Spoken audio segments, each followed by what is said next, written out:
नमस्कार दोस्तों, अंकिव्रा इंस्टीट्यूट में आपका स्वागत है। हिंदी की आज की कक्षा में आज हम बात करने जा रहे हैं अलंकार से संबंधित कुछ महत्वपूर्ण प्रश्नों के बारे में।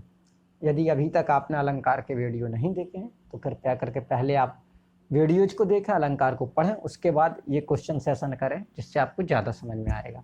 ये बहुत ही महत्वपूर्ण प्रश्न हम कराएंगे। आज के अलंकार से जो टॉप 20 प्रश्न हैं जो कि बार बार पूछे गए एग्जाम में, वो हमने सिलेक्ट किए हैं, उनको हम सॉल्व करेंगे आज। तो शुरू करते हैं आज हिंदी की आज की क्लास। पहला प्रश्न है, चारू चंद की चंचल किरणें खेल रही थीं जल थल में, निम्न पंक्ति में कौन सा अलंकार है? तो आपको पता है कि चारू चंद की चंचल किरणें खेल रही थी जल थल में, चा वर्ण की क्या हो रही है? आवृत्ति हो रही है, अर्थात इस पंक्ति में कौन सा अलंकार होना चाहिए? अनुप्रास। तो आप बिल्कुल समझते हैं कि तीसरा ऑप्शन इसका सही है। तो यहाँ पे क्या हो जाएगा? अनुप्रास अलंकार हो जाएगा। प्रश्न नंबर दूसरा, वही मनुष्य है जो मनुष्य के लिए मरे, पंक्ति में कौन सा अलंकार है? बहुत इंपॉर्टेंट है, ये आप समझ लीजिए, ठीक है। मैथिली शरण गुप्त की एक बहुत फेमस लाइन है, यह पशु प्रवृत्ति है कि आप ही चरे, वही मनुष्य है जो मनुष्य के लिए मरे, ठीक है। तो इस पंक्ति में अलंकार आपको छांटना है। ऑप्शन है अनुप्रास, यमक, श्लेष और रूपक। तो इसमें क्या हो जाएगा? अनुप्रास अलंकार हो जाएगा। समझ लेते हैं कैसे। देखो, यहाँ पे मनुष्य वर शब्द जो है उसकी आवृत्ति हुई है, ठीक है। लेकिन जो मनुष्य का क्या है कि अर्थ तो वही मनुष्य माने आदमी ही है, दोनों बार मनुष्य का मतलब आदमी है, लेकिन जो विशेषता है आदमी की वो अलग अलग है। याद रखिए, जब किसी शब्द की आवृत्ति हो, अर्थ उसका एक ही हो, लेकिन उस अर्थ की भी विशेषता अलग अलग हो, तो अनुप्रास होता है। और जब उसका अर्थ ही बदल जाए तो वहां पर अनुप्रास ना होकर क्या हो जाता है? यमक हो जाता है। तो यहाँ पे अनुप्रास का कौन सा भाग है? लाटानुप्रास। मैंने आपको बताया था कि लाटानुप्रास में शब्द की आवृत्ति होती है। ये देखने में कुछ यमक सा लगता है। कैसा लगता है? यमक अलंकार सा लगता है। जैसे कनक कनकते सौगुनी हम बात करते हैं ना, तो कनक शब्द की आवृत्ति हुई। वैसे यहाँ पे वही मनुष्य है जो मनुष्य के लिए मरे, मनुष्य की आवृत्ति हुई। परंतु यहाँ पे मनुष्य का दो अलग अर्थ नहीं है। मनुष्य का अर्थ आदमी ही है, लेकिन वो क्या कर रहा है? दो लोगों की ओर इंगित कर रहा है। जैसे कि हम इसमें बात करें तो एक है मनुष्य कर्ता, माने जो मरेगा वो कर्ता मनुष्य, दूसरा मनुष्य जो किसी के लिए मरेगा, जो संप्रदान कर रहा है किसी का।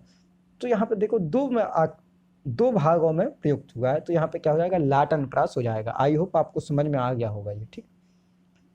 अब तीसरा प्रश्न है, जेते तुम तारे तेते नभ में तारे हैं, ठीक।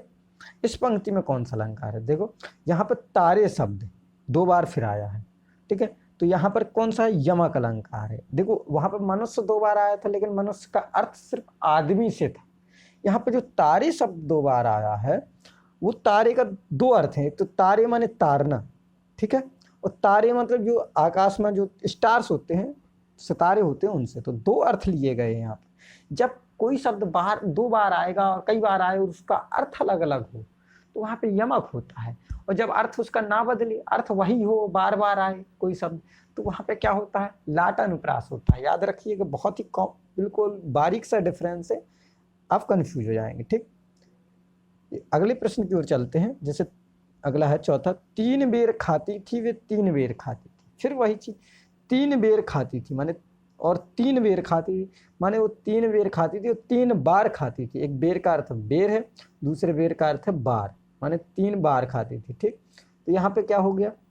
बेर का अर्थ एक फल है, दूसरा बेर का अर्थ तीन बार, माने टाइम से अर्थ है, समय से अर्थ है। तो यहाँ पर क्या हो जाएगा? यमक अलंकार हो जाएगा।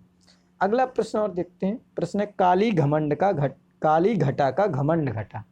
ये तो आपने बहुत सुना होगा, काली घटा का घमंड घटा। इसमें कौन सा अलंकार है? बिल्कुल आपको मोहजबानी याद होगा, यमक अलंकार है, ठीक है। यहाँ पे देखो, घटा के दो अर्थ हैं। घटा माने एक तो बादल, घटा माने कम होना, ठीक है। जब किसी शब्द के दो अलग अलग अर्थ होते हैं तो वहां पे क्या होता है? यमक होता है। जब अलग अलग अर्थ नहीं होते हैं तो वहां पे क्या होता है? अनुप्रास होता है, लाटानुप्रास होता है। बात करते हैं अगले प्रश्न की, ठीक है। अगला प्रश्न कौन सा है यहाँ पे देखते हैं इसको, ठीक। अगला ये बहुत इंपॉर्टेंट प्रश्न है, सारंग ल सारंग चली कई सारंग की ओट, सारंग झीनो पाए के सारंग कई गई चोट। देखो, यहाँ पे सारंग शब्द कई बार आ रहा है, ठीक है। सारंग ल सारंग चली कई सारंग की ओट, सारंग झीनो पाई के सारंग कई गई चोट। तो किसी शब्द की बार बार आवृत्ति हो तो वहाँ पे क्या होता है, यमक अलंकार हो सकता है या फिर अनुप्रास हो सकता है। ठीक है, तो अब यहाँ पे यमक होगा या अनुप्रास होगा, अनुप्रास ऑप्शन में नहीं, तो आप ये तो समझ जाएंगे कि यमक है। लेकिन अब कैसे है ये भी हमें समझना, तो यहाँ पे जो सारंग है कई बार आ रहा है तो उसको अर्थ को हमें समझना पड़ेगा। जैसे कि सारंग, पहले जो सारंग दिया उसका मतलब दीपक, दीपक लेके जा रहा है सारंग, और सारंग चली माने सारंग माने स्त्री, एक स्त्री दीपक लेके जा रही है कई सारंग की ओर। तीसरे का मतलब क्या है, आंचल, एक अपने आंचल की ओट लेके एक स्त्री दीपक को अपनी आंचल की ओट में लेके जा रही है। ठीक, चौथा फिर दिया है सारंग झीनो पाई के, और उसका आंचल क्या है, झीना है माने पतला है। ठीक है, तो उसका सारंग क्या है, जो आंचल है वो पतला है, सारंग कही गई चोट, इसलिए क्या कर गया, जो सारंग था वो चोट कर गया। सारंग माने क्या है, पांचवें का अर्थ हवा, क्या है वो सारंग क्या कर गया, वो हवा क्या कर गई, चोट कर गई उस पर, दीपक पे। तो यहाँ देखो 5 बार सारंग शब्द आया है और हर बार अलग अलग अर्थ है। सारंग माने स्त्री, सारंग माने दीपक, सारंग माने आंचल, और सारंग माने हवा। तो हर बार सारंग शब्द का अर्थ अलग है। ठीक, तो उम्मीद करते हैं आपको ये समझ में आ गया होगा। 7वें प्रश्न की ओर चलते हैं। 7वां प्रश्न है, चरण कमल बंदों हरिराई, पंक्ति में कौन सा अलंकार है। ठीक है, चरण कमल बंदों हरिराई, पंक्ति में कौन सा अलंकार है, तो इस पंक्ति में अलंकार है आपका रूपक, क्योंकि आप देख रहे हैं चरण कमल, चरण को कमल के समान बता दिया गया है, माने उपमेय और उपमान में क्या कर दिया, कोई भेद नहीं बताया गया है, उपमेय का आरोपण उपमान पर कर दिया गया, तो इस अवस्था में क्या होगा, रूपक अलंकार होता है। ठीक है, आपको समझ में आ गया होगा। अगले प्रश्न की बात करें, अंबर पनघट में डुबो रही, तारा घट उषा नागरी, बीती विभावरी जागरी, पंक्ति में कौन सा अलंकार है। देखो अंबर पनघट, यहाँ भी क्या है, रूपक अलंकार है। अंबर और पनघट, यहाँ पे भेद रहित वर्णन हो गया। तारा घट उषा नागरी, 3 बार क्या है, अंबर को और पनघट में क्या कर दिया, भेद रहित आरोपण है। तारा और घट में भेद रहित आरोपण है। ठीक है, उषा और नागरी में भेद रहित आरोपण है, 3 जगह भेद रहित आरोपण है, अर्थात यहाँ पर रूपक अलंकार हो जाएगा। 8वें प्रश्न का आपका पहला सही हो जाएगा ऑप्शन। अगला बात करते हैं, खिली हुई हवा आई फिरकी सी चली गई। ठीक है, यहाँ पर कौन सा अलंकार होगा, इसको समझ लेते हैं।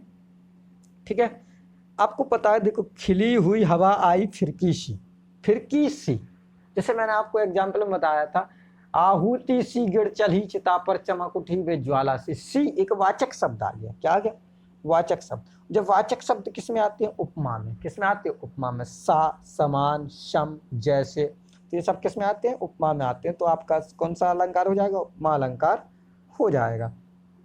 तो 9वें का आपका दूसरा सही हो जाएगा।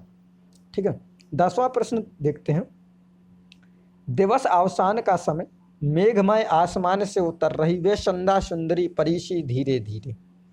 ठीक है, दिवस अवसान माने शाम का समय था, दिन ढलने का समय था, आसमान बादल युक्त आसमान से उतर रही है कौन, वे संध्या सुंदरी, संध्या रूपी सुंदरी उतर रही है, परी के समान उतर रही है, धीरे धीरे उतर रही है। तो देखो यहाँ पे संध्या सुंदरी रूपक हो गया, परिशी उपमा हो गया, और संध्या को सुंदरी माना है माने मानवीकरण भी हो गया। यहाँ पे अभी 3 अलंकार हैं। ऑप्शन देखते हैं कौन सा हो जाएगा। तो ऑप्शन इसके नहीं दिए हैं तो ध्यान रखिएगा। इसके ऑप्शन यदि मैं सिलेक्ट करूं तो यहाँ पे कौन सा ऑप्शन हो जाएगा, आप खुद सेलेक्ट कर सकते। 3 ऑप्शन है अभी इसमें, तो आप टिक कौन करेंगे। 10वें का आप ऑप्शन नहीं दिए हैं, बाई मिस्टेक हो गया प्रिंटिंग का, ठीक है, ऑप्शन नहीं दिए हैं इसके। तो यहाँ पे संध्या सुंदरी मानो यहाँ पे रूपक आप कह सकते हैं, परिसी उपमा कह सकते हैं, और संध्या को सुंदरी माना है तो मानवीकरण कह सकते हैं। तो आपको यदि देखना है, यदि मानवीकरण दिया है तो सबसे पहले आप मानवीकरण टिक करेंगे। क्या, मानवीकरण। उसके बाद मानवीकरण नहीं दिया तो आप रूपक टिक करेंगे इसमें, और रूपक नहीं दिया तो फिर आप उपमा टिक करेंगे। तो याद रखिए, पहला आपका सबसे उपयुक्त आंसर आपको। ये एक चीज और आप दिमाग में बैठा लीजिए, किसी भी पंक्ति में सिर्फ एक अलंकार नहीं होता। जैसे कि मैंने रस में बात किया था, तो जरूरी नहीं है कि एक पंक्ति में सिर्फ एक ही रस हो या एक शब्द में एक ही समास हो। ठीक है, एक शब्द में कई समास हो सकते हैं, कई रस हो सकते हैं एक पंक्ति में, और एक पंक्ति में कई अलंकार भी हो सकते हैं। तो अपन को ये देखना है हमें कि सबसे बेटर अलंकार कौन है, सबसे अच्छा अलंकार कौन है, जो सबसे ज्यादा स्पष्ट तरीके से, प्रभावपूर्ण तरीके से चमत्कार उत्पन्न कर रहा है या कविता की शोभा बढ़ा रहा है, तो हमें उसको सिलेक्ट करना है। तो इसमें सबसे बेटर कौन होगा, मानवीकरण होगा। 11वें प्रश्न की बात करें यदि हम, तो प्रात नभ था बहुत नीला पंख जैसे, जो सुबह के समय आसमान कैसा था, बहुत नीला था, जैसे कि शंख हो। ठीक है, शंख के जैसे क्या था, नीला था आसमान। तो इसमें कौन सा हो जाएगा आप समझिए। ठीक है, जैसे, जैसे, ज्यों, मनहु, मानो, इस प्रकार के सभी में क्या होता है, उत्प्रेक्ष अलंकार होता है। क्या होता है, उत्प्रेक्ष अलंकार होता है। तो आपको यहाँ तुरंत समझ में आ जाएगा कि क्या है, उत्प्रेक्ष अलंकार है। देखो वाचक शब्द ही मिल गया जैसे। ठीक है, तो यहाँ पर उत्प्रेक्ष अलंकार हो जाएगा। ठीक है, 12वां प्रश्न की बात करें तो 12वां प्रश्न कह रहा है तेरी बरछीने बरछीने है खलन के। तो यहाँ बरछीने और बरछीने, 2 बार बरछीने आया। इस एक में क्या है कि बरछी माने तलवार ने, और बरछीने माने श्रेष्ठ लोगों की हत्या की है या श्रेष्ठ लोगों को छीन लिया है। तो यहाँ पर 2 शब्द आए हैं जिनके 2 अलग अलग अर्थ हैं। और जब कोई 2 बार कोई शब्द आए और दोनों बार वो अलग अलग अर्थ प्रकट करे तो वहां पे यमक अलंकार होता है। तो इसका आंसर आपका दूसरा सही हो जाएगा, यमक अलंकार। प्रश्न नंबर चलते हैं 13वें की ओर। मखमल के झूले पड़े हाथी सा टीला। हाथी सा टीला यहाँ बिल्कुल आपको समझ में आ गया होगा। हाथी सा टीला मतलब क्या है, उपमा अलंकार है। सा समान सी वाचक शब्द बीच में मिल जाते हैं तो आपको कोई समझना ही नहीं, उपमा अलंकार हो जाता है। तो 13वें का पहला ऑप्शन सही हो जाएगा। बात करते हैं 14वें की। मिटा मोदु मन भय मलीने, विधि निधि दीन लेत जनु छीने। ठीक है, देखो मिटा मोदु मन भय मलीने। ठीक है, मन का जो विषाद था वो मिट गया और क्या हो गया, सब स्वच्छ हो गए। जिस प्रकार से क्या होगा, जनु, जनु जानो मनु मानो आपको यहाँ मिल गया। तो आपको तो यहाँ से बिल्कुल समझ में आ जाना चाहिए कि क्या उत्प्रेक्ष अलंकार है, कुछ पहचानने की जरूरत ही नहीं है। ठीक है, बात करते हैं 15वें प्रश्न की। 15वां प्रश्न है देखी सुदामा की दीन दशा करुणा करके करुणा निधि रोए, पानी परात को हाथ छुओ नहीं नैनन के जल से पग धोए। तो यहाँ पे कौन सा है, देखो कोई भी चीज यहाँ पे देखो, आंसू, इतने ज्यादा आंसू गिरे भगवान श्री कृष्ण के कि उन्हें पानी से पैर नहीं धोने पड़े, आंसुओं से पैर धो दिए। मतलब यहाँ पे किसी चीज को क्या आपको लग रहा है कि क्या कोई व्यक्ति इतने आंसू गिरा सकता है, तो थोड़ा बढ़ा के वर्णन कर दिया। थोड़े बहुत आंसू बहे होंगे तो यहाँ पे क्या कर दिया, किसी चीज का बढ़ा चढ़ा के वर्णन कर दिया, माने क्या हो गया, अतिशयोक्ति हो गया। क्या हो गया, अतिशयोक्ति हो गया। ठीक है, आपको समझ में आ गया होगा 15वां। 16वें की बात करते हैं। पानी गए न उबरे मोती मानस चून। ठीक है, इसका पूरा दोहा आपको याद होगा, रही मन पानी राखी बिन पानी सब सून, पानी गए न उबरे मोती मानस चून।